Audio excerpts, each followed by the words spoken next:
세군 이상의 크기 비교에 대해서 공부하겠습니다. 어, 분석하고자 하는 내용을 그림으로 표시하면 이런 형태로 될 거예요. 네모난 표시를 범주형 데이터, 카테고리칼 베리어블이라고 하고 동그랗게 표현한 것을 컨티뉴어스 베리어블이라고 했을 때 치료 방법 A, B, C가 있는데 그 각 군에서의 효과는 수치 데이터예요. 동그랗게 되어 있죠. 그 수치를 치료 방법별로 그 효과가 차이가 있는지 볼 때, 그리고 또 하나는 그런 요인이 하나가 아니라 두 개가 있을 때 효과를 보는데 치료 방법은 A, B로 되어 있고 그 집단은 환자군과 대조군으로 두 군으로 되어 있어요. 그러니까 치료 효과에 영향을 주는 요인이 두 개죠. 치료 방법과 집단. 이렇게 두 개가 있을 때 우리가 어떤 분석을 할 것인지를 이제 오늘 공부하려고 하는 거예요. 만약에 치료 방법만 있다고 한다면 치료 방법에 따른 효과 비교하면 T검정을 하면 되겠죠. 그리고 집단만을 고려해서 환자 대조군에서 효과가 차이가 있는지를 본다면 마찬가지로 T검정을 하면 될 거예요. 그런데 이 팩터가 두 개가 됐을 때 또는 두 개 이상이 됐을 때는 이제 오늘 하려고 하는 이런 분석 방법을 사용하게 되는 거예요. 그리고 또 똑같은 모양으로 그림이 그려지지만 다이어트 전 3개월 후, 6개월 후 체중의 변화가 있는지를 본다고 한다면 이 다이어트 전과 3개월 후, 6개월 후라는 거는 대상자가 동일하죠. 그러니까 이쪽에서 봤던 이런 형태의 데이터랑은 다른 거예요. 우리가 T검정과 거기에 대응하는 페어드 T검정을 보듯이 지금 이 경우에도 세 개의 그룹이 독립적이지만 이때 세 개의 그룹은 독립적이지가 않거든요. 페어드거든요. 그래서 다른 분석을 하게 되고 또 아래 그림에서는 집단은 환자 대조군 그대로 들어가지만 치료 전과 후의 차이가 있는지라는 요인을 같이 넣게 된다면 또 마찬가지로 이게 대응되는 그 그룹을 나타내잖아요. 그래서 대응되는 데이터와 그렇지 않은 데이터를 동시에 비교할 때도 이제 또 다른 분석 방법을 사용하게 돼요. 이 왼쪽에 있는 것과 또 다른. 예를 들어서 K개의 퍼퓰레이션의 평균을 비교하는 예제를 보는 건데 예제가 3개가 있는데 한 비만 연구에서 30명의 비만 남성을 선정한 후에 이들을 임의로 3가지 형태의 체중 감량 프로그램 중 하나에 참여시켰다. 1년 동안 이러한 시행을 한 후 체중 변화량을 측정해서 프로그램 종류에 따라 체중 변화량 차이가 있는지 알아보았다. 그럼 30명을 이제 10명씩 나누겠죠. 그리고 다 다른 체중 감량 프로그램을 한 다음에 그 이후에 체중 변화가 얼마나 있었는지 이제 그런 걸 할 때는 비교하고자 하는 군이 세 군이 되니까 이제 오늘 하려는 이런 분석을 하게 되죠. 그리고 두 번째는 16명의 치과병원 환자를 4명씩 무작위로 나누면 이제 4개의 그룹이 되겠죠. 그 4개의 그룹에다가 각각 4개의 회사의 칫솔을 사용하게 하는 거예요. 다른 칫솔을. 그래서 각 회사 칫솔의 효과를 비교하고자 한다. 이럴 때 이제 비교하고자 하는 값들은 그 척도가 뭐가 될지 모르지만 대부분 프라그 인덱스 같은 거를 사용해서 이제 비교하게 되겠죠. 그러니까 사용하기 전과 후에 얼마나 차이가 났는지, 얼마나 감소가 됐는지를 본다든가 뭐 이렇게 될 거예요. 세 번째는 세 종류의 호르몬 처리와 성별에 따라 혈액 내 칼슘 값의 차이가 있는지. 그럼 관심 있는 변수는 혈액 칼슘 값이에요. 혈액 내 칼슘 값. 근데 여기에 영향을 줄 것이라고 생각되는 것은 호르몬 처리 방법. 그러니까 그게 3가지예요. 3가지 호르몬 처리 방법, 그리고 성별. 성별은 남자, 여자, 범주가 2개죠. 그렇게 그런 비교를 하고 싶을 때 남녀 15명씩 선정해서 이들을 3그룹으로 나누어 3가지 호르몬 처리를 한 후 혈액 칼슘을 측정한다. 되겠죠. 그러니까 모두 다 대상자는 30명이 되겠죠. 이렇게 말로 쓰는 것보다 이런 그 연구 설계는 테이블로 만들면은 좀 더 이해하기가 쉬울 거예요. 그래서 첫 번째, 두 번째 같은 예제는 데이터 형태가 이렇게 돼요. 데이터는 대부분 우리가 이런 매트릭스 형태로 정리를 하게 되고 얘네를 우리가 실제로 사용할 수 있도록 만드는 것은 엑셀의 데이터를 정리하는 타입인데 지금 보면 처리 1, 처리 2, 처리 K라고 되어 있는데 이게 그룹이라고 생각하면 돼요. 요인은 하나인데 요인의 범주가 K개라고 보면 되겠죠. 그래서 첫 번째 방법에는 데이터가 N1만큼, 그러니까 첨자를 보면 되는데 y11, y12, y1, n1 이랬는데 첨자 중에 앞에 있는 거는 몇 번째 그룹이냐를 나타내고 두 번째 있는 거는 그 그룹에서 몇 번째 데이터냐 뭐 이런 표시로 보면 될 거예요. 그래서 이만큼의 데이터가 있고 두 번째 처리에는 y21, y22 그래서 y2n2 뭐 K번째는 YK1, YK2, YKNK 이렇게 일반적으로 이렇게 쓰는 거예요. 물론 이게 다 똑같이 N1, N2, NK가 동일하게 N개여도 상관이 없고 개수가 달라도 상관이 없어요. 근데 여기는 일반적으로 개수가 다른 것으로 표기를 했어요. 그러면 이제 비교하고자 하는 거는 처리 1부터 처리 2, 처리 K까지 각각의 평균이 계산될 건데 이 평균이 다른가라는 걸 보는 거예요. 먼저 공부했던 T검정은 처리가 1, 2, 두 개뿐이 없는 거에 해당이 되죠. 그래서 두 그룹에서 나온 이 평균 차이가 같은지 그걸 검정하는 거였어요. 그때 검정할 때 검정 통계량이 어떻게 계산됐냐면 여기서 나온 것처럼 첫 번째 그룹의 평균의 bar를 쓴다고 했어요. 두 번째 집단의 평균, 그 차이를 구해서 이게 분자가 되고 분모는 각각의 집단에서 나오는 표준 편차를 가지고 합동 표준 편차를 사용했죠. 표준 편차가 아니고 사실은 표준 오차죠. 왜냐하면 데이터 사이즈를 루트 값으로 해서 분모에 집어넣었으니까. 그런데 여긴 이렇게 그룹이 많다는 거예요. 그러니까 여기서도 그룹 간 차이를 보려면 결국은 얘네들 간의 차이를 다 봐야 되는데 이거를 우리는 데이터가 이런 식으로 된 거를 이론 배치법 원웨이 아노바라고 해요. 이론이라는 거는 팩터가 하나라는 거야. 그러니까 팩터 하나에 있는 데이터의 배치법이다.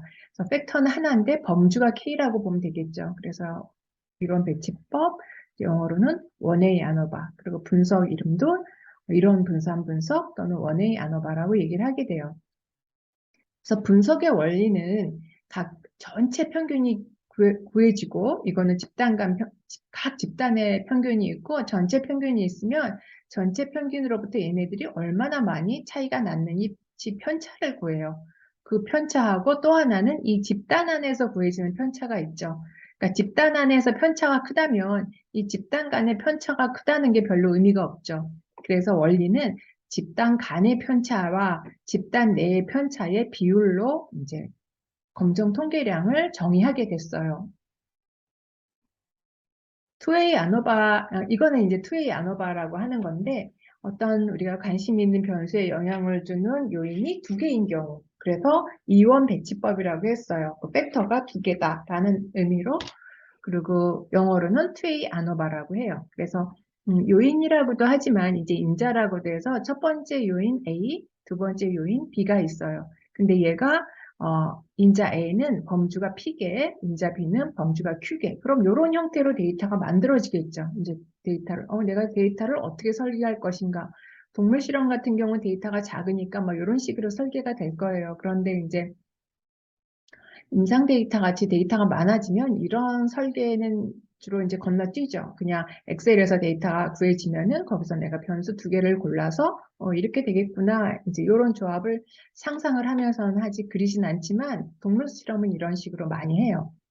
그래서 인자 A가 1부터 P 범주가 있고 B는 1부터 Q 범주가 있으면 그 조합에서 관측되는 값, 각각이 하나가 있는 경우죠. 관측값이. 그래서 각각의 첫 번째 범주와 첫 번째 범주 조합에서 측정된 값이 y11, 뭐 이런 식으로 해서 마지막에 yqn 이런 식으로 우리가 표기를 할 수가 있죠. 실제로 측정된 값 대신에 일반적으로. 그러면 이제 부분적으로 평균을 구할 수 있는 값이 뭐냐면 요인 A에서 첫 번째 범주의 평균이 여기서 구해져요.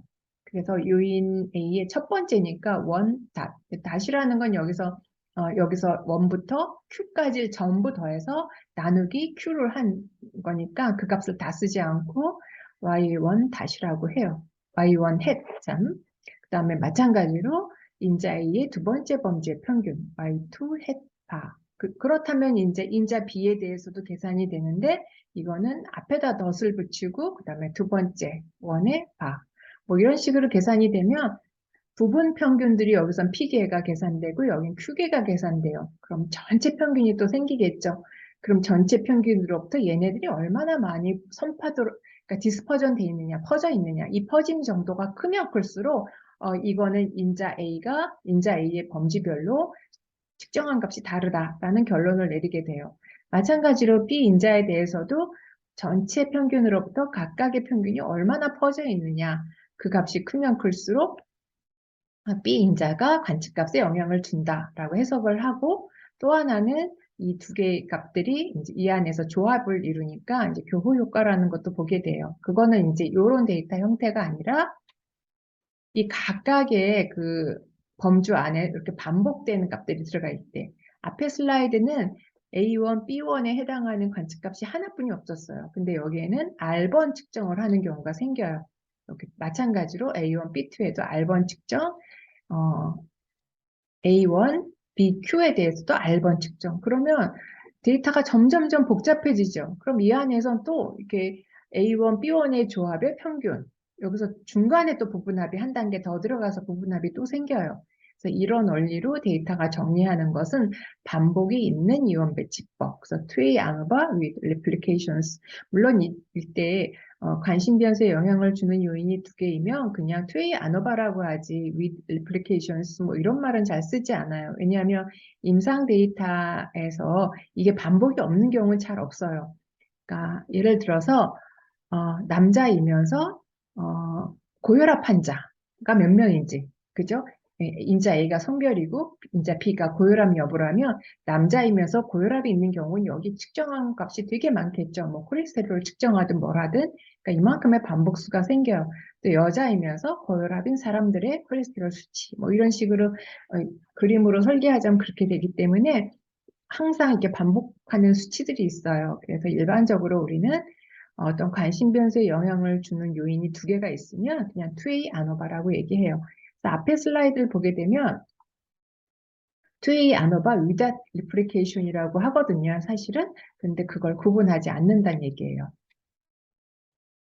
그래서 오늘 공부할 내용은 분산 분석이라는 걸 공부해요. 근데 분산 분석 아노바라는 거는 풀었으면 analysis of variance예요. 그러니까 analysis of variance라는 말은 우리가 지난번에 T 검정을 할 때는 분석의 알고리즘의 기본이 되는 게 뭐였냐면 평균 차를 갖고 했어요. 두 집단의 평균의 차이가 없다라는 규모가설을 설정하고 그것이 맞는지 틀리는지 보기 위해서 T 검정을 하게 되는데 그때 구하는 검정 통계량의 원리가 가장 중요한 게 두 집단에서의 계산되는 평균이었어요.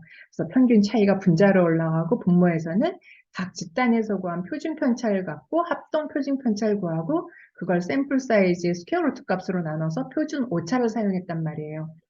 그런데 분산 분석에서는 분산을 갖고 하는 거예요.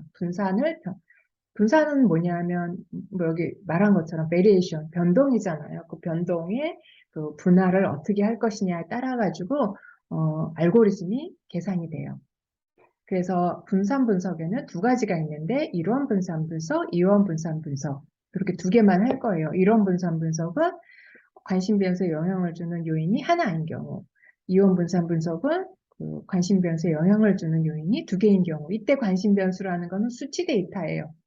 아까 처음에 보여준 것처럼 그림의 형태로 보여줬죠. 동그라미는 연속형 continuous variable이고 네모난 건 categorical variable인데 분산 분석의 그 모양 자체는 관심 변수는 continuous variable이에요. 근데 거기에 영향을 주는 독립 변수들이 카테고리칼이란 거죠. 근데 그 카테고리가 3개 이상이 될 때, 또는 2개인 것이 뭐 팩터가 2개 이상 될 때, 그때 이제 하는 것이 분산 분석이에요.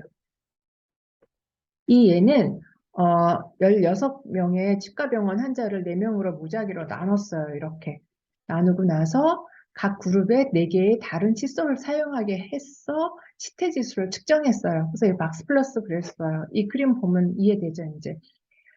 칫솔의 종류는 A, B, C, D가 있고 Y축에 해당하는 값은 치태지수예요. 치태지수는 작으면 적을수록 좋은 건데 지금 보면 A, B, C, D에서 D를 사용한 그룹이 지금 16명을 나눴으니까 다 4명씩 측정한 거겠죠. 그래서 치태지수의 분포를 봤더니 이렇게 분포가 돼요. 그래서 최소값은 여기 있고 최대값은 여기 있고 그 다음에 여기는 메디안이라고 했죠. 박스 플롯 보는 법 설명했어요. 메디안이에요. 그럼 D 칫솔이 가장 좋고 가장 안 좋은 거는 여기 이 칫솔이라고 얘기해도 되겠네요. C 칫솔이 프라우 인덱스가 가장 높죠. 그리고 가장 작게 나온 것도 다른 것들에서 이 정도 위치가 돼요. 그래서 이건 이제 분포를 알 수가 있죠.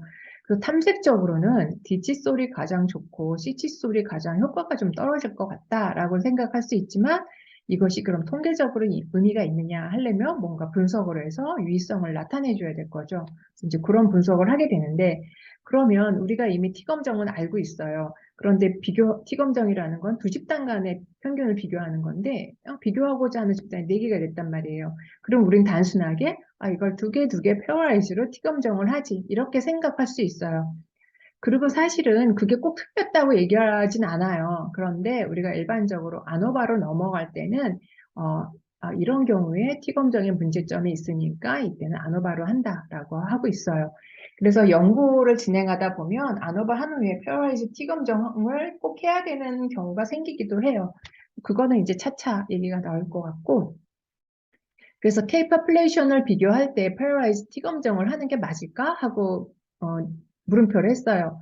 그래서 T검정에 하이포테시스를 한 번 더 적어봤어요. 가설을. 그랬더니 규모 가설은 임의로 이제는 M1, M2가 아니죠. 비교하고자 하는 그룹이 K계의 임의의 K계란 말이에요. 근데 그래서 MI, MJ를 그냥 한 거예요. I번째, J번째 평균이 같다라는 가설을 설정해요. T검정의 형태의 가설로. 그 다음에 대립가설은 MI, MJ가 다르다라고 설정해요. 이때 이렇게 해도 이제 하나, 두 개 그룹만 딱 독립적으로 떼서 비교할 때는 문제가 없지만, 이제 이게 여러 개의 그룹이 되면은 문제가 생기는데, 그게 뭐냐면 유의 수준의 문제가 생겨요. 시그니피컨스 레벨. 우리가 이걸 타입 1 에러 또는 알파라고 쓴다고 했어요. 대부분의 분석을 할 때 유의수는 0.05라고 한다라고 얘기했었죠. 그 경우에 따라 더 줄이기도 한다고 얘기는 했어요. 그런데 왜 이게 문제가 되는지 한번 보겠어요. 만약에 우리가 K개의 집단을 비교를 하는데 T검정을 한다면 얼마나 여러 번 T검정을 해야 될까요? 그거는 K 컨비네이션이에요. 조합이라는 거 배웠죠. K 컨비네이션 2만큼 해야 돼요. K에서 두 개를 뽑는 조합의 개수만큼 해야 돼요. 그 개수가 몇 개냐? K 컨비네이션은 우리가 보통 이렇게 쓰는데 풀었으면 K의 K-1이야. 처음에 K개에서 하나를 뽑는 건 K개의 방법이 있고 그 다음에 하나를 뽑았으니까 개수는 K-1개가 됐잖아요. 그 중에 또 하나 뽑을 수 있는 방법은 K-1이에요. 그런데 2로 나눠주는 거는 이게 순서가 바뀌어도 되니까.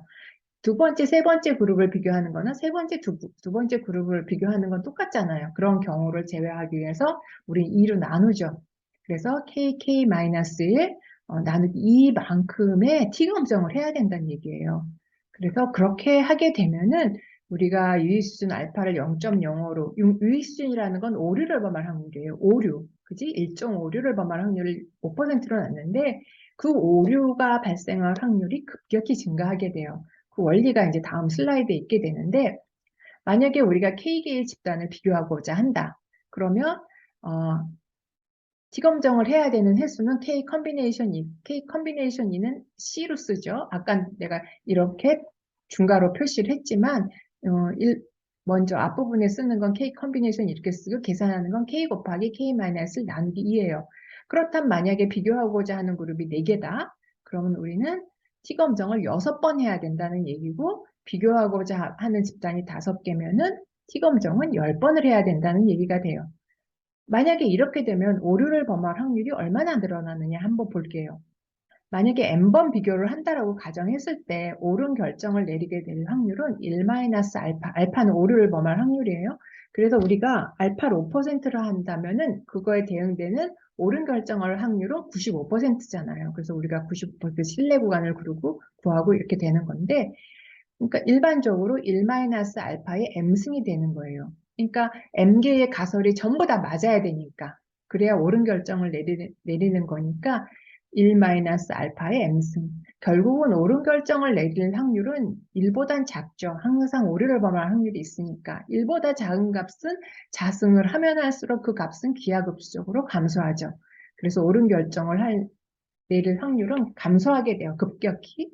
거기에 따라서 오류를 범할 확률은 1 옳은 결정을 할 확률이거든요. 그래서 1 앞에서 계산된 옳은 결정을 내릴 확률 1-알파 m승. 이 값은 급격히 감소하니까 전체 오류를 범할 확률은 반대로 급격히 증가하게 되겠죠. 그래서 지금 이게 지금 PPT가 또 어긋났는데, 만약에 비교하고자 하는 그룹이 4개다. 그러면 아까 T검정은 6번 해야 된다고 했어요. 그러면 1 마이너스 전체 확률에서 오류를 범할 확률을, 아니, 옳은 결정을 내릴 확률을 빼주게 되죠. 그러니까 이 값이 이제 급격히 증가하니까 오류를 범할 확률이 0.265, 0.05였던 1.56가 0.265가 된단 말이에요. 그 다음에 비교할 그룹이 5개다. 그러면 우리는 10번의 T검정을 해야 돼요. 그래서 1 마이너스 뭐 이렇게 계산이 되면 0.4014. 이게 바로 위수준이 되는 거예요.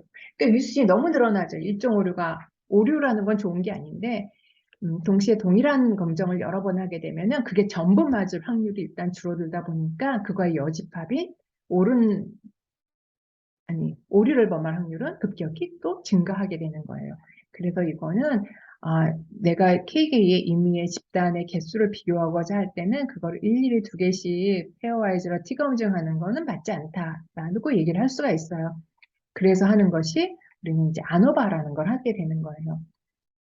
이제 이걸 우리말로 분산 분석이라고 해요. 퍼포먼스는 K개의 퍼퓰레이션의 평균을 비교하는 거예요. 근데 T검정은 2개의 퍼퓰레이션의 평균이었잖아요. 근데 아노바는 3개 이상의 평균을 비교한다고 보면 될 거예요. 그리고 이것을 분석하는 원칙은 variation을 decomposition 하는 거예요. 그러니까 분산을 나누는 거예요. 분산을 나눠서 그룹 간에 얼마나 베리에이션이 있는지, 그룹 내에 얼마나 베리에이션이 있는지, 그룹 내의 베리에이션을 우리가 뭐라고 해요? 그룹 내에서 일어나는 변동. 이거는 우리가 데이터를 처음 요약할 때 했던 얘기예요. 그때는 그룹의 개념이었고 어떤 수치를 나열했을 때 그 안에서 나타나는 베리에이션은 스탠다드 데비에이션이나 베리언스로 한다고 했어요. 그러니까 분산이나 표준 편차로 하거든요. 그거를 우리는 그룹 내 변동이라고 얘기할 수 있어요. 그럼 그룹 간 변동이라는 건 뭐냐면 전체 평균에서 각 집단의 평균과는 얼마나 많이 벌어져 있느냐 하는 거예요. 그래서 데이터가 갖는 총 변동은 토탈 베리에이션이라고 얘기하는데 토탈 베리에이션을 계산하는 거는 우리가 이미 알아요. 전체 평균을 구하고 거기에서 각각의 데이터의 차이를 구할 수 있잖아요. 베리언스 차이, 데비에이션을 디퍼런스죠. 디퍼런스를 구하고 그걸 제곱해서 서메이션 한 거. 그게 우리가 분산을 구할 때 공식이잖아요. 그게 여기서도 마찬가지로 총 변동이에요. 토탈 베리에이션이라는 건 그런 것이고, 그리고 그거는 그룹 간 변동과 그룹 내 변동으로 이렇게 이퀘이션이 성립해요. 그 2개를 더하면 총변동이 되거든요. 그럼 이 총변동을 얘네 둘이 나눠 갖는다는 얘기인데 어떤 것이 더 큰지에 따라서 우린 그룹 간의 차이가 있다 또는 없다라고 해석을 해요. 그렇다면은 뭐 상식적으로 이 2개가 서로 나눠 가졌을 때 얘가 큰 게 그룹 간의 차이가 있을 가능성이 큰 거죠. 그룹 내의 변동이라는 거는 어떤 하나의 그룹 안에서 너무 얘네들이 산발적으로 측정이 됐다는 얘기고 이건 그룹 간의 차이를 나타내는데 이제 기여할 수 있는 값이기 때문에 이 값이 큰 것이 이제 분산 분석에서는 규모 가설을 리젝트 할 가능성이 커지도록 하는 값이라고 생각하면 돼요. 이 값을 그대로 사용하지 않고 약간 변형을 시킬 건데 그거는 이 다음 슬라이드에 나올 거예요. 그래서 아노바를 할 때 규모 가설은 뭐냐?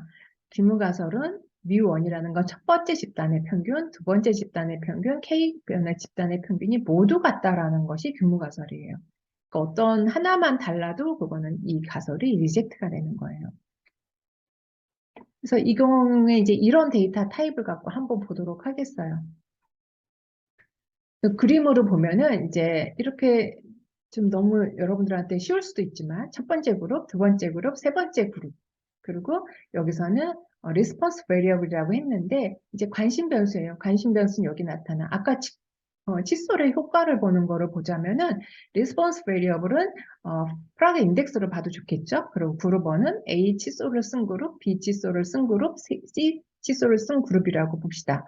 그러면 이 그룹에는 그림을 그리기 위해서 아주 작은 숫자만 작은 n수만 했는데 이건 세 개의 데이터, 4개 데이터, 4개 데이터. 그럼 각각의 프라그 인덱스가 여기 차지하겠죠. Y축에. 그러고 나서 하는 것이 전체 평균을 보는 거예요. 전체 평균이라는 거는 이게 지금 11개거든요. 11개에서 전체 11개를 더해서 11개로 나눈 값이 전체 평균이에요. 그 평균으로부터 각각의 데이터 간의 거리를 구해요. 편차죠. 그걸 제곱해서 전부 다 서메이션해. 그게 바로 토탈 제곱합, 총 변동. 아까 앞에서 봤을 때는 맨 앞에 있는 부등식에서 맨 앞에 있던 값, 총 변동. 그걸 우리는 영어로 토탈 베리에이션 또는 토탈 썸 오브 스퀘어. 썸 오브 스퀘어가 뭐예요? 제곱합이죠. 그러니까 전체 제곱합 또는 이걸 약자로 써서 SST. 그러니까 사실 토탈 썸 오브 스퀘어라고 그래서 TSS라고 쓸 것 같지만 그냥 SST라고 써요. 거꾸로. 썸 오브 스퀘어 토탈 그렇게 해서 그런 건지 SST라고 써요. 그래서 SST라는 거는 전체 평균에서 각각의 개체가 갖는 11개의 값을 일일이 빼서 데비에이션을 구하고 제곱해서 서메이션해요. 이 K는 오타예요. 점점점을 한 것이 이렇게 어떤 프로그램에서 받아들이지 않고 이렇게 될 때가 있어서 이렇게 나온 것 같아요. 그럼 이런 토탈 베리에이션이 계산이 되고 나면은 그 다음에 하는 거는 그룹 내에서 아니 그룹 간에 얼마나 변동이 있는가를 보는 거예요. 이 K도 점점점을 나타내는 거예요. 그래서 여기도 보면은 그룹 간 변동, 그룹 간에 얼마가 차이가 있나라고 생각하면 돼요. 그래서 이거는 between sum of square. 앞에 거는 total sum of square였는데 이건 between sum of square. 또는 연구에 따라서는 이게 트리트먼트 간의 차이가 있는가를 볼 때 사실은 많이 사용이 돼요. 그래가지고 between 대신에 treatment sum of square라고 해요. 그래서 약자로 이거는 SSB, 이건 SST. 앞에 있는 거 토탈 썸 오브 스퀘어는 토탈 썸 오브 스퀘어 해서 이게 대문자 T를 쓰거든요. SS 대문자 T. 근데 트리트먼트일 땐 소문자로 써요. 그래서 뭐 표기하는 거는 그렇게 약속이 돼 있다. 근데 지금 내가 이런 수식을 알려주는 거는 원리를 알려주는 거, 잘 알려주려고 하는 거지. 여러분들이 이거를 어떤 기호로 정의가 되어 있다라는 것이 중요한 건 아니에요. 그래서 이것도 이제 칫솔 A, B, C가 있는데 Y축은 프라그 인덱스예요. 프라그 인덱스. 그래서 보면 각각 그룹의 평균이 구해지겠죠. 이 세 사람의 프라그 인덱스의 평균. 그거는 X1바, 첫 번째 그룹의 평균. 이건 두 번째 그룹의 평균은 X2바, 세 번째 그룹의 평균은 X2, 3바예요. 그러면 여기서는 트리트먼트 썸 오브 스퀘어 또는 그룹 간의 아니, 썸 오브 스퀘어 제곱합, 이 두 가지 용어 같은 건데 SST, 트리트먼트 썸 오브 스퀘어는 어떻게 계산이 되냐면 전체 평균하고 요것들의 차이예요. 아까 할 땐 토탈 할 때는 각각의 개체들의 차이였거든. 근데 이거는 그룹의 평균과의 차이. 그러니까 이 전체 평균으로부터 얘네들이 얼마나 퍼져 있느냐. 이게 결국은 집단 간의 차이가 있다라는 결론을 내릴 때 중요한 요인으로 이제 작용이 되는 거죠. 그래서 X바 마이너스 X1바 여기 있죠. 그런데 N1바라는 건 여기 데이터 개수를 여기다 해줘요. 지금 여기 3이니까 3이 되겠죠. 그러니까 대표적인 값과 이 차이값만 보고 그것의 3배만큼 벌어져 있다라고 보는 거고 이건 두 번째 집단의 평균과 전체 집단의 차이에다가 N2만큼 이건 4개에 해당이 될 거고 세 번째는 세 번째 X3바와 전체 평균과의 차이를 구해서 제곱하고 그것의 4개만큼 벌어져 있다. 그래서 이게 트리트먼트 제곱합이라고 보면 됩니다. 그 다음에 마지막에 볼 건 결국은 요 안에서 얼마나 변동이 있느냐 하는 거예요. 사실은 이내 평균이 구해지지만 이 안에서 디스퍼전이 크다면 이 평균은 의미가 없다고 얘기했죠. 그때 데이터 요약할 때 얘기했어요. 그래서 또 하나 봐야 되는 게 그 베리언스를 디컴포지션 할 때 봐야 되는 것 중 하나가 그룹 내 변동이 어떻게 되느냐. 앞에 있는 거는 between sum of square인데 이거는 within sum of square. 그러니까 그룹 안에서 제곱합이 어떻게 되느냐. 그리고 그걸 우리는 오차 변동이라고도 해요. error sum of square라고도 해서 SS small e를 쓰기도 해요. 똑같은 말. 그래서 error sum of square는 이 안에서 일어나는 거예요. x1 바 여기서 각각 하나씩을 다 빼줘야 돼요. 이렇게 편차 생기고 또 편차 생기고 편차 생기죠. 그걸 다 제곱해서 다 더하는 거야. 그래서 마지막에 가서는 x3바에서 하나, 둘, 셋, 넷 각각을 빼서 제곱해서 서메이션 하는 거죠. 이 값이 이런 값들이 크게 나온다는 거는 이 그룹 간의 차이는 우리가 디텍트하기가 어렵다는 얘기예요. 이 안에서 너무 차이가 많이 벌어져 버리면 같은 그룹 내에서도 얘네들이 값 차이가 많이 나면 그룹 간의 차이가 웬만히 나서는 차이가 있다라고 나올 가능성이 없죠. 그러니까 그 값들을 다 이제 계산한 다음에 그러면 어떤 걸 갖고 얘네들을 우리가 검증을 할 것인가 이제 그런 것들이 여기서 요약이 됩니다.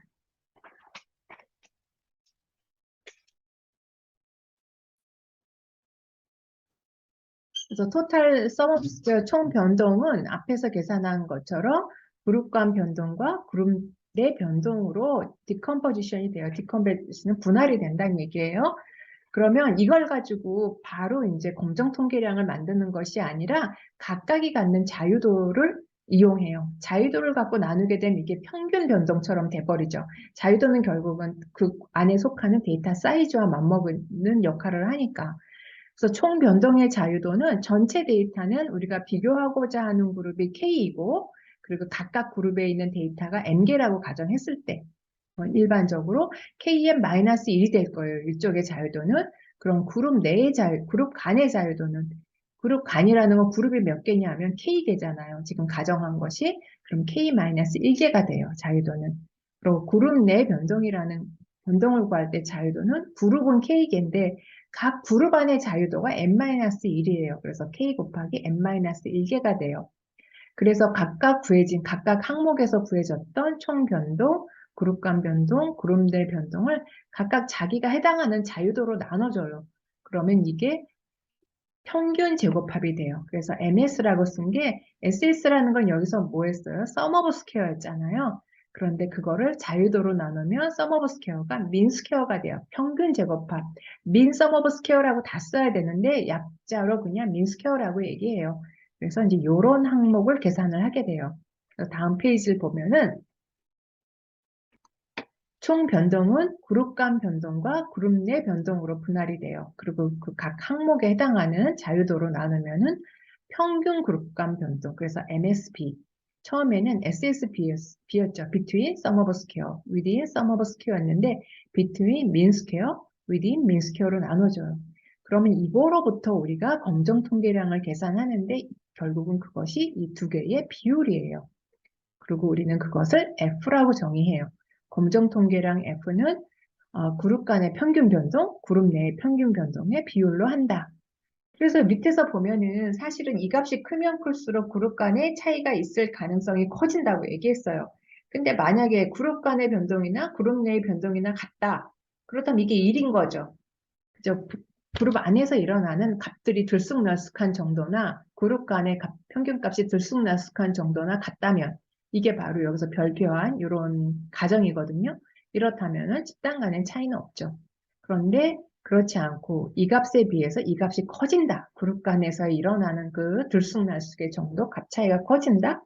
그렇다면 이건 통계적으로도 유의할 가능성이 커지는 거죠. 그런 원리를 분석하는 게 오늘 하려고 하는 분산 분석이고 그걸 아노바라고 얘기해요. 아노바를 하게 되면은 아노바의 결과는 이런 테이블 하나로 딱 보여주면 끝이에요. 사실은 지금은 나는 앞에서 여러 가지 원리를 설명을 했지만 그 결과는 이런 테이블 하나로 결정이 돼요. 이걸 우리는 이론 분산 분석표 또는 아노바 테이블이라고 얘기해요. 그래서 소스라는 거는 앞에서 항목을 디컴포지션 할 때 사용했던 between, sum of square의 between 또는 within, total 들어가 있죠. total은 between과 within 합이에요. 그 각각의 자유도는 그룹의 개수를 K라고 했을 때 K-1이 되고 각각의 그룹 안에 데이터가 스몰 n개만큼 있다. 그래서 여기서 밑에 보면 K 곱하기 N을 라지 N이라고 썼어요. 그래서 뭐 이런 자유도는 여러분들이 쉽게 알 수 있을 거라고 생각해요. 그리고 각 소스에 대한 sum of square는 between sum of square 그래서 SSB, within sum of square는 SSW, total sum of square 이렇게 썼죠. 그리고 그 다음 항은 mean square. 그거는 그 앞에 있는 자유도로 나눈 거죠. 그래서 SSB 나누기 K-1, SSW-N-K 뭐 이렇게 해서 between mean square, within mean square. 그룹 간에 나타나는 평균 변동, 그룹 내에 나타나는 평균 변동이라는 얘기고 요걸 비율을 구한 것이 F 레이쇼. 그냥 F라고 써요. 어떤 소프트웨어들은. 요게 검정 통계량이 되고 이걸 F라고 했다는 얘기는 결국은 이걸 F 분포라는 그림상에서 요 값에 해당하는 확률이 P가 되는 거죠. 그래서 확률을 여기는 빈칸을 나눠놨지만 프로그램 어떤 소프트웨어든지 돌리면 이런 아웃풋이 다 나오고 여기에 P값이 나오게 되죠. 그래서 이 F 레이시오도 나오지만 사실은 여기에서 임계값이 나오기도 해요. F 분포 안에서 위수는 0.05에 해당하는 것이 임계값이잖아요. 그런 값이 나오기도 해요. 그래서 F 분포는 이런 모양으로 돼요. 지난번에 분산의 분산이 동일한가 T검정에서 그런 검정을 할 때도 그때 검정 통계량은 뭐였냐면 두 집단이 갖는 분산의 레이쇼였어요. 근데 분산이라는 것은 제곱이에요. 제곱이다 보니까 음수가 없죠. 그러니까 0부터 항상 오른쪽으로 스큐된 형태의 모양을 갖는다고 했어요. 그랬을 때 이제 임계값이라는 것은 F분포에서의 우리가 유리수는 5%라고 가정한다면 5%에 해당하는 X축에 해당하는 값이 임계값이고 우리가 분석해서 나오는 F 레이쇼가 어디에 있느냐에 따라 가지고 이제 결론을 내리게 되죠. 그래서 이거를 한번 분석해 볼게요. 인생의 주요 사건 저중고에 따른 NK 세포 활동 수치예요. 그러니까 NK 세포라는 건 면역세포인데 이 면역세포가 스트레스를 받으면 줄어든다는 거예요. 힘들고 피곤하면 이제 줄어들어서 면역력이 떨어졌을 때 뭐가 나기도 하고 뭐 어디 아프기도 하고 막 그러잖아요. 그럴 때 이제 그 스트레스 정도하고 이제 그것을 비교한 NK 세포 활동 수치를 비교한 그런 데이터예요. 그래서 저중고가 이렇게 있을 때 비교하는 방법은 이제 SPSS 하는 걸 그냥 보여줄게요. SPSS 데이터에다가 데이터 입력하는 방법은 지금 엑셀에는 이런 식으로 넣을 수 있어요. 우리가 기록하기 편하게 저인 경우에 이제 케이스가 몇 개, 중인 경우에 저중고일 때 케이스의 숫자가 다르죠. 그러니까 이거는 아노바는 그 데이터 개수는 달라도 상관이 없어요. 이걸 분석하기 위해서 SPSS의 데이터가 들어가는 형태는 이렇게 돼요. 이벤트라는 거는 스트레스 정도가 저, 중, 고예요. 밑에 이제 데이터가 좀 잘렸고, 그 다음에 NK 액티비티는 이제 측정된 값이 쭉 있죠. 그럼 분석 어널라이즈에서 민 컴패리즌, 그죠? 평균을 비교하는 그런 메뉴로 들어가면 우리가 예전에 했던 거는 독립표본 T검정 또는 대응표본 T검정 여기에 있는 두 개를 했어요. 인디펜던트 T테스트 또는 페어드 T테스트를 했거든요. 근데 지금 여기 하이라이트된 이론 배치 분산 분석을 하게 돼요. 이론 배치 분산 분석이 원의 아노바를 의미하거든요. 그렇게 되면 이런 대화 상자가 떠요.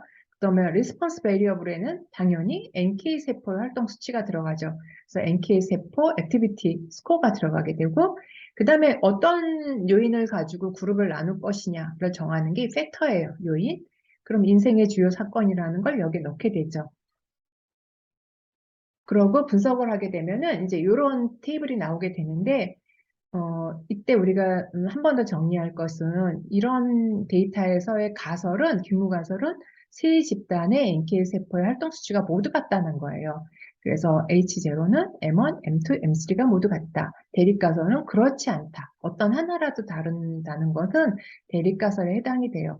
그리고 분석은 이제 이런 단계로 진행이 됐다. 이건 약자로 그냥 써도 진행을 할 수 있다는 거고, 아노바를 하게 되면은 이런 기술 통계량이 먼저 나와요. 그래서 스트레스 정도가 저, 중, 고일 때 샘플 사이즈 N, 13, 12, 12가 있어요. 그럼 각 그룹의 평균, 그리고 평균은 뭐 다 더해서 데이터 사이즈로 나눈 거죠. 그리고 표준 편차, 표준 오차는 어떻게 계산하는지 알려줬죠. 그리고 하한값, 상한값 다 있고, 그 다음에 최소 최대값. 95% 신뢰 구간, 최소 치대가 아니라 95%의 하한값, 상한값이에요. 지금 여기 보면은 스트레스가, 요약만 보더라도 스트레스가 낮은 경우에 NK 세포 활동 수치가 가장 크게 나타나요. 그 다음에 중저일 때는 15, 18인데, 중보다 고가 더 적게 나타나야 될 것 같은데, 꼭 그렇진 않아요. 그럼 이렇게 나타났는데, 이걸 통계적으로 분석했을 때 나온 결과를 보면은, 앞에서 설명한 이론 배치 분산 분석표, 아노바 테이블이 나오죠. 그럼 테이블에 NK 세포 활동 수치가 있어요. NK 액티비티 스코어가 있는데 요게 리스폰스 베리어블을 나타내요. 우리가 여러 가지 분석을 하게 되면 이런 아노바 테이블이 많이 나오게 되면 이때 리스폰스 베리어블이 뭐였지? 이제 이렇게 궁금할 때가 있고 헷갈릴 때가 있어. 그런데 항상 아노바 테이블 결과치가 나올 때 요 위에 있는 것이 이런 값을 우리가 비교한 것이다라는 걸 알 수 있게 그 변수명을 써줘요. 그래서 아노바 테이블을 보면은 앞에 설명했던 것들이 그대로 들어가요. 이거 total sum of square, 그죠? 그 다음에 within sum of square, between sum of square. 그리고 우리가 비교하고자 하는 집단이 몇 개였어요? 비교하고자 하는 집단이 스트레스 저중고 세 집단이야. 그러니까 자유도는 2가 되죠. 그럼 데이터 사이즈는 몇 개냐? 전부 더하면 37개예요. 그쵸? 13, 12, 12니까 37개니까 토탈 sum of square를 구할 때 자유도는 36이에요. 그러면 이거 여기 자유도는 그냥 이거 등호 성립하니까 34 해도 되지만 여기서 각각 하나를 빼면 되죠. 12, 11, 11이 자유도잖아요. 그러니까 12 더하기 11 더하기 11, 34가 되죠. 각각의 각각의 자유도로 앞에 있는 제곱합을 나누면 4, 6, 5, 4 나누기 2 그러면 이런 값, 그리고 9, 4, 7, 9 나누기 34 하면 이런 값이 나오죠. 그러니까 평균 제곱합이 나와요. 그것을 비율을 구한 것이 8.347 그리고 이게 F 분포 안에서 갖는 확률 값은 0.001이라는 거예요. 그러니까 이거는 우리가 유의수는 0.05보다 작으니까 규모가설을 리젝트하게 되죠. 규모가설은 각 집단의 평균이 같다라는 건데 리젝트하게 되니까 스트레스 정도에 따라 NK 세포의 활동 수치는 다르다라는 거예요. 그런 결론을 내릴 수가 있죠. 그래서 결론은 세 집단의 NK 세포 활동 수치의 평균은 같다고 할 수 없다. 이런 결론을 내릴 수가 있어요. 그래서 그림으로 보자면은 이 경우에 유의수는 5%로 한다면 인계값은 3.27. 물론 이건 SPSS는 우리한테 보여주진 않았지만 우리는 그냥 바로 P값을 가지고 보고 있으니까 문제될 건 없어요. 그런데 인계값은 여하간 3.27인데 그런데 이제 우리가 데이터에서 구한 값은 8.34란 말이죠. 그래서 8.34는 기각력으로 들어갔다라는 걸 보여주는 그림이에요. 이것도 이제 한번 해볼까요? 똑같은 얘기예요. 16명의 환자를 4가지 칫솔을 쓰게 하는 거예요. 그래서 칫솔의 효능을 비교하는 거야. 그러니까 치태 지수로. 그래서 회사는 1, 2, 3, 4 4가지의 칫솔의 종류가 있고 치태 지수를 프라그 인덱스를 본 것이 이런 값들이 있어요. 그래서 박스 플롯으로 아까 탐색적으로 봤던 그 데이터죠. 그래서 분석하는 과정은 하지 않고 그냥 분석 결과만 보여줄게요. 그럼 A, B, C, D 칫솔이 4가지 종류고 N은 전부 다 4야. 샘플 사이즈를 말하는 거죠. 프라그 인덱스는 뭐 이렇게 쭉 나열이 돼요. 특별히 프라그 인덱스가 C가 나쁘네요. 그죠? 그러니까 칫솔 C가 가장 효과가 떨어지는구나. 그리고 칫솔 D가 가장 프라그 인덱스가 작은 걸로 봐서는 이 칫솔이 좋네. 이제 이런 걸 알 수가 있겠죠. 그리고 표준 편차, 표준 오차 마찬가지로 이런 썸머리들이 있어요. 그럼 봐야 될 건 이제 이런 배치 분산 분석, 아노바 테이블을 보게 되는데 이때 리스폰스 베리어블의 프라그 인덱스라고 나와 있고 각각에 대한 제곱합, 집단 내 제곱합, 집단 간 제곱합, 자유도 보는 건 이제 다 알 거라고 생각해요. 그러면 평균 제곱이 계산되고 요거 비율을 구했더니 3.818. 근데 여기에 대한 3.818에 대한 유의 확률이 0.039라는 얘기예요. 그렇다면 이때 결론은 칫솔에 따라 치태 지수가 다르다. 그러면 이제 칫솔에 따라 효능이 다르다라는 얘기가 되겠죠. 그러면 이제 문제가 되는 건 뭐냐면 지금 우리가 두 개의 원웨이 아노바를 해봤어요. 근데 두 개 다 예제가 전부 다 P가 0.05보다 작은 경우만 했어요. 그러면 이제 연구자들은 이제 추가적으로 궁금한 게 생겨요. 차이가 있다라고 했는데 구체적으로 어떤 그룹 간의 차이가 있느냐. 네 그룹을 비교했을 때 또는 세 그룹을 비교했을 때 그냥 한꺼번에 묶어서 글로벌리 우리가 해석을 한단 말이에요. 전체적으로. 그럴 때 이제 구체적으로 이제 비교를 하는 거를 우리는 포스트학 테스트라고 해요. 멀티플 컴퍼리즌. 그러니까 차이가 있을 때 구체적으로 어떤 애들이 차이가 있는지 페어와이즈의 개념으로 다시 분석을 하는 거죠. 그래서 이제 또 다른 예제를 하나 더 해봤는데 초파리의 생식력을 비교하기 위한 연구예요. 그래서 보면은 살충제의 그러니까 생식력을 보는데 세 가지 그룹의 그 초파리가 어떤 특성을 갖느냐, 살충제에 대한 저항성을 키운 그룹, 그래서 RS라고 표기했고, 살충제에 대해서 민감하도록 키워진 그룹을 SS라고 표기했고, 아무것도 처리하지 않은 그룹을 NS라고 처리했어요. 근데 각 그룹당 25마리의 초파리를 할당했어요. 그리고 생식력을 본 거죠. 그래서 일일 생식력을 조사한 결과가 이렇게 나타나요. 그래서 첫 번째, 두 번째 그룹이 이제 그룹의 이름을 RS, SS, NS라고 썼고 이거는 이제 측정한 값. 이건 엑셀에 데이터를 넣은 상태예요. 생식력에 차이 있는지 알아보자. 물론 이거를 SPSS 넣을 때 여러분들은 그룹을 나타내는 팩터가 하나의 컬럼을 차지하고 또 생식력을 나타내는 어떤 수치 데이터가 또 다른 컬럼을 나타내도록 하는 게 좋아요. 엑셀에서는 이제 이렇게 넣고도 분석은 가능해요. 엑셀에서 분석한다면 SPSS는 각각의 팩터가 컬럼 하나를 차지하도록 해야 된다는 거. 그래서 이것도 분석했더니 이런 결과가 나왔어요. 각 그룹에 데이터가 25개씩 있고 생식력은 25, 23, 33. 보면은 처리하지 않은 쇼파리가 가장 생식력이 좋고 나머지 두 그룹이 생식력이 좀 떨어지는 게 보여요. 그래서 원웨이 아노바한 결과를 보게 되면은 집단 간 제곱합, 집단 내 제곱합 봐서 F가 8.665로 좀 큰 값이 나왔죠?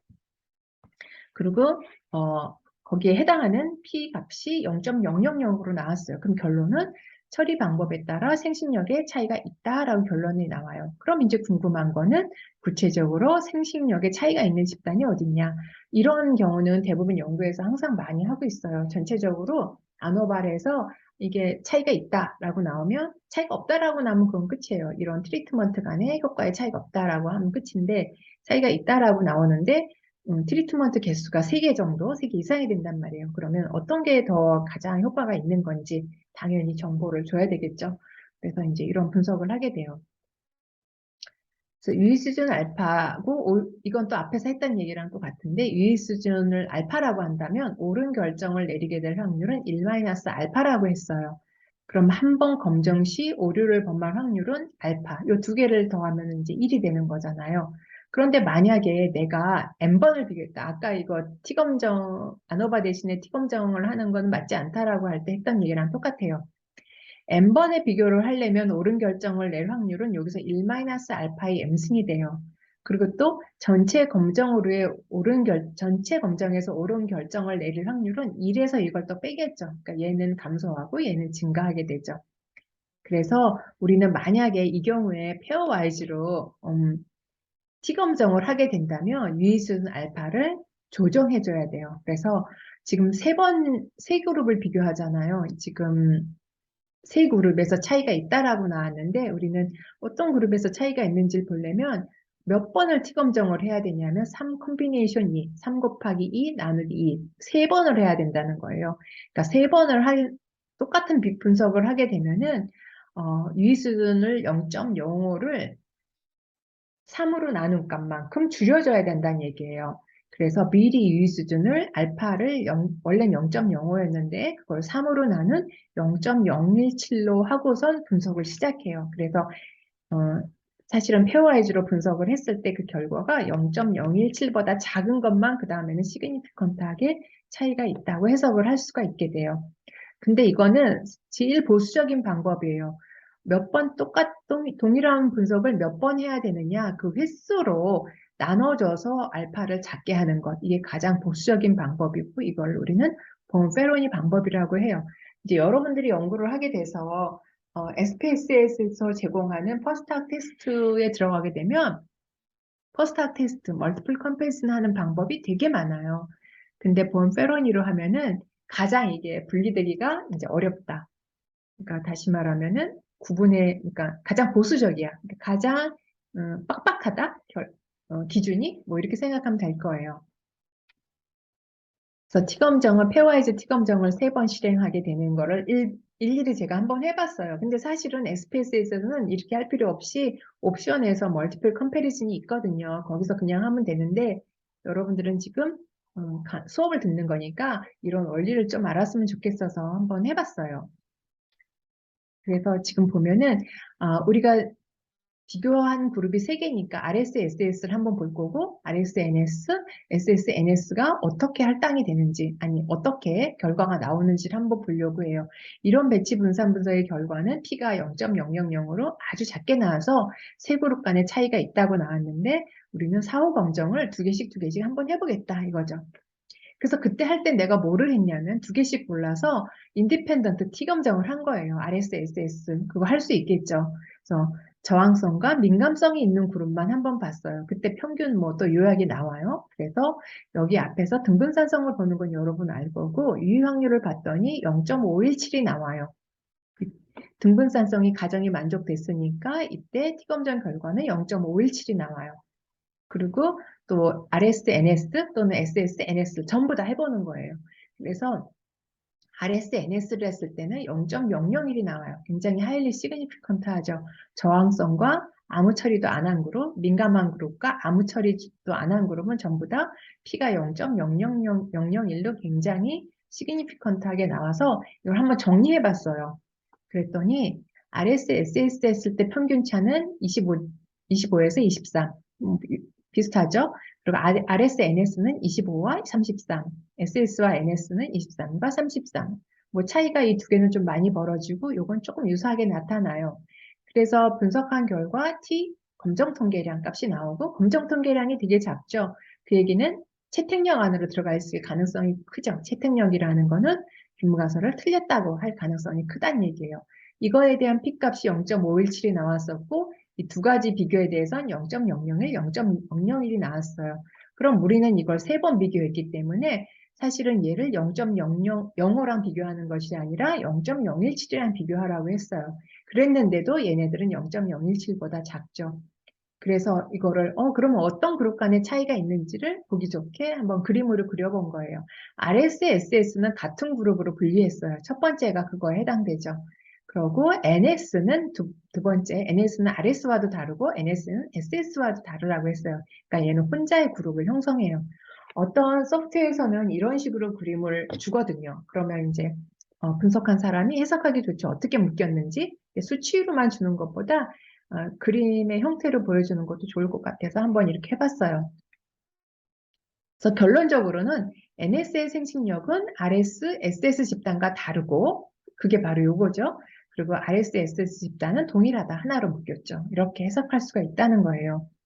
그래서 내가 지금 이거를 여러분한테 보여주는 이유는 분산 분석 결과 P가 0.05보다 작아서 그룹 간의 차이가 있다는 결론이 나왔을 때 사후 검정, 이걸 스탁 테스트라고도 하고 다중 비교 그래서 멀티플 컴패리즌이라고도 하는데 그 검정을 하는 원리는 P값을 아니 P가 아니라 알파를 작게 보정시켜주고 P는 그것과 비교를 해야 된다라는 거였어요.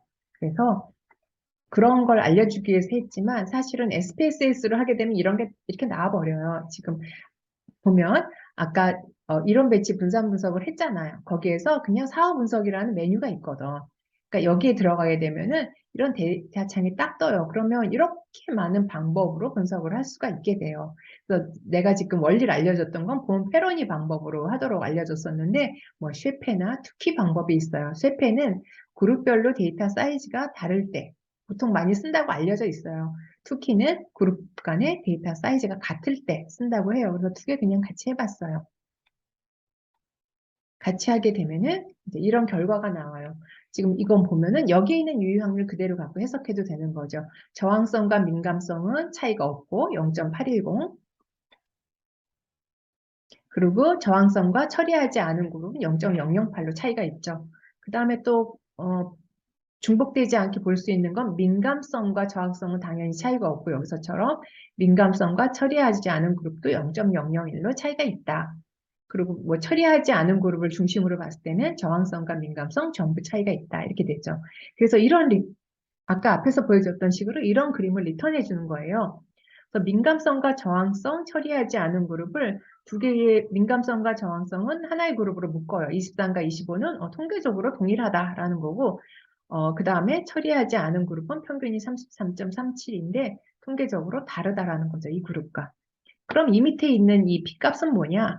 그럼 이거라는 건 이 두 그룹 간에 비교했을 때의 P값이에요. 지금 보면 여기 보면 저항성과 민감성은 유효확률이 0.810이 나왔죠. 그게 0.810이 있는 거예요. 그래서 두 그룹은 그룹 1에 한꺼번에 묶여 있어요. 그룹 2는 혼자 동떨어져 있죠. 그러니까 비교가 안 되니까 P가 1.000으로 나오는 거예요. 그래서 일반적으로 아노바를 하게 되면은 그냥 사후 검정을 일단 한번 그냥 옵션으로 그냥 넣는 것도 좋을 것 같아요. 근데 무조건 넣는 것도 또 연구자들이 헷갈릴 수도 있는 게 그래서 아노바에서 옵션으로 내가 무조건 멀티플 컴패리즌 했는데 아노바에서 인시그니피컨트하게 나왔어요. 그러니까 차이가 없는 걸로 나와. 그럼 사후 검정 결과를 보지 말아야 맞거든요. 근데 사후 검정과 아노바는 좀 다른 원리의 분석을 하잖아요. 지금 아노바는 분산을 나눠가지고 그러니까 디컨버지션 해가지고 그걸로 만들었고 T검정은 평균차로 했단 말이에요.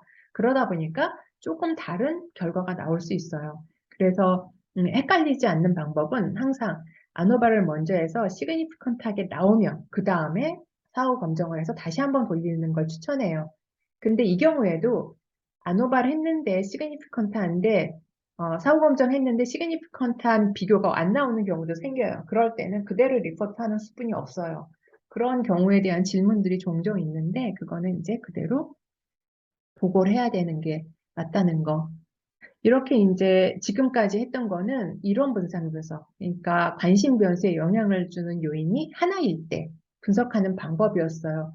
그런데 앞에서 데이터 형태를 보여줄 때 알려주긴 했었는데 어떤 관심 변수에 영향을 주는 요인이 두 개일 때 그걸 우리는 2A 아노바라고 한다고 했어요. 이원 분석 분석.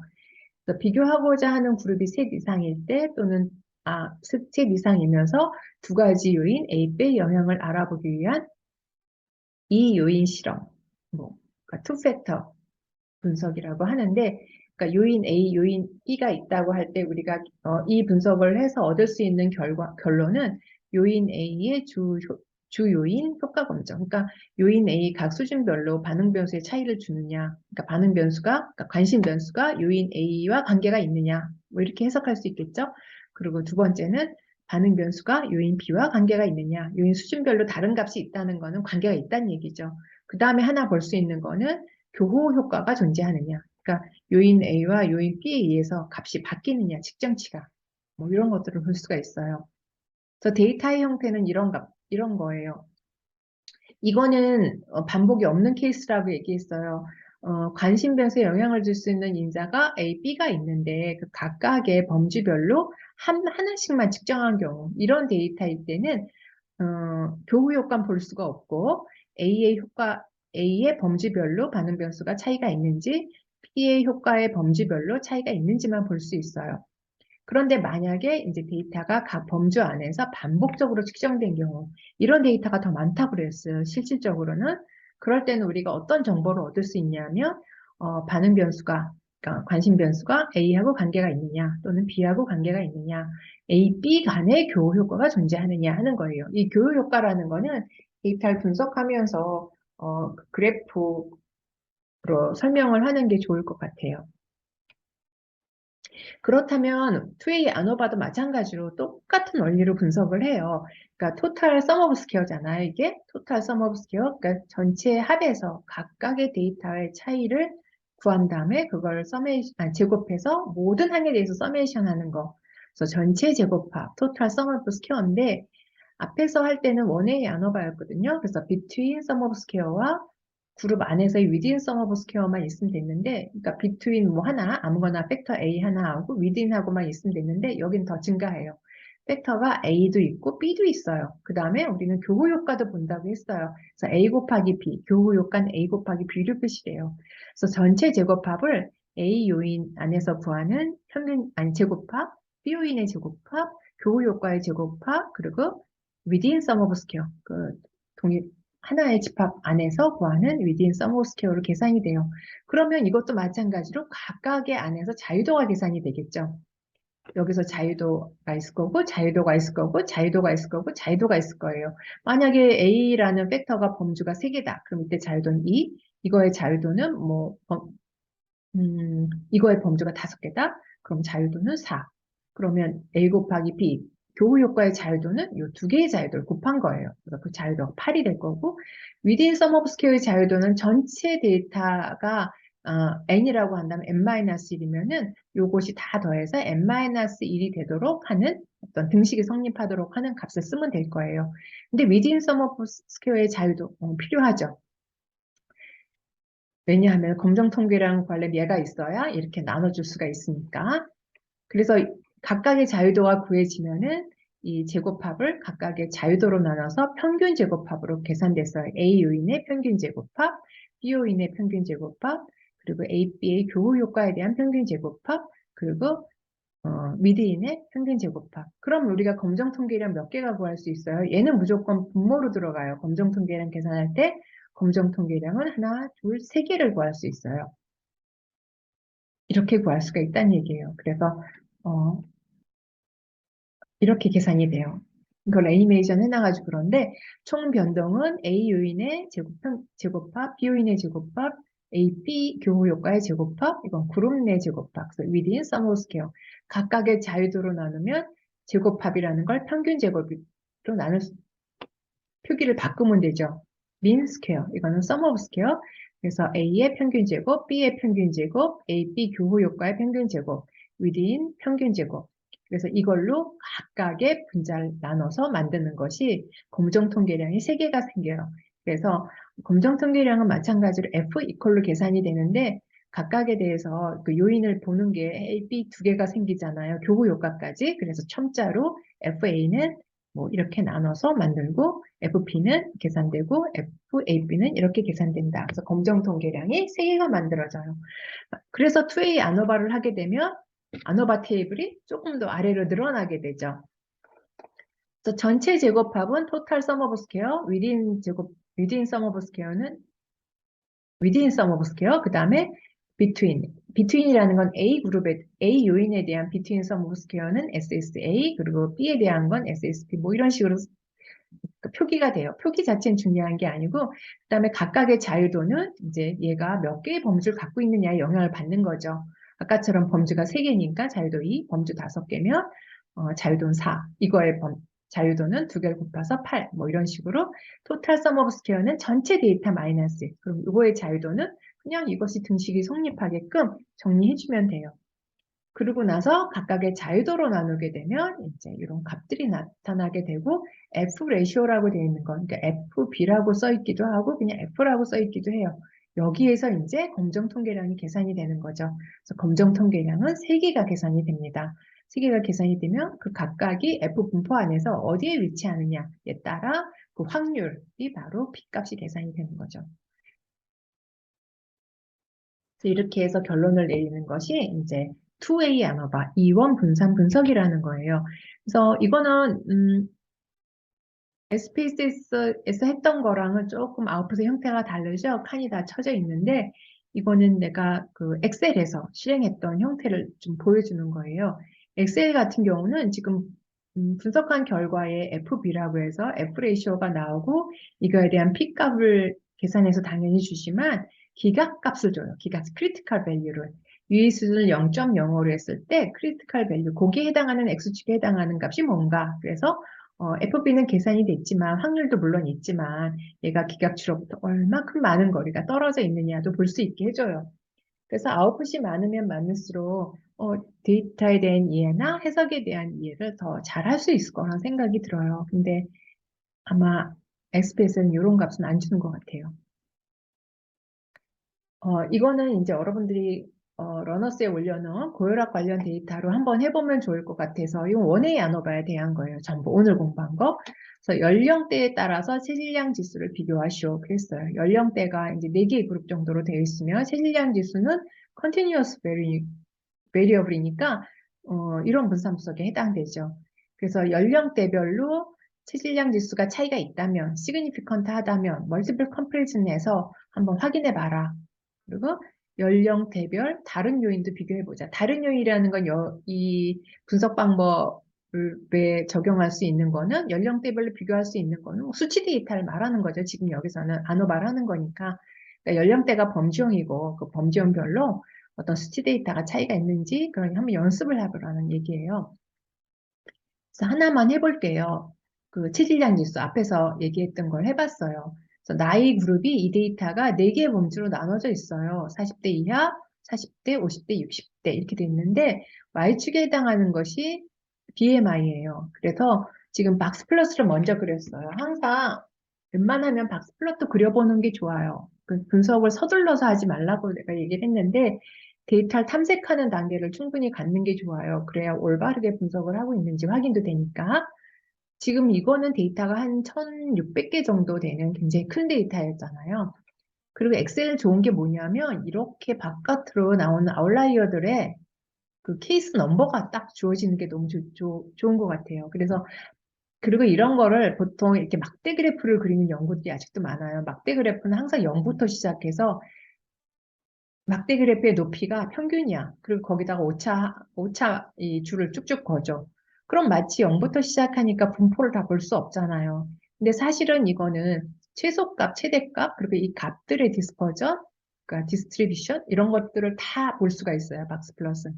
그러니까 나는 박스 플러스를 그리도록 좀 추천해요. 그래서 박스플롯을 그리보는 여기서 박스플롯에서의 이 각각의 위치가 나타내는 값들에 대한 설명은 이미 처음에 데이터 탐색 부분에 있으니까 보도록 하세요. 그리고 여기 동그라미가 있고 이렇게 케이스 넘버가 있는 거는 사실은 이론적으로는 다 아웃라이어에 해당하는 것들이에요. 어떤 기준에서 밖으로 벗어나는 것들. 그럼 이런 데이터들은 한번 살펴볼 수 있잖아요. 40대 미만에서 1421번째 환자의 BMI가 이렇게 나타나는데 이게 정상인가? 오타인가? 그렇죠?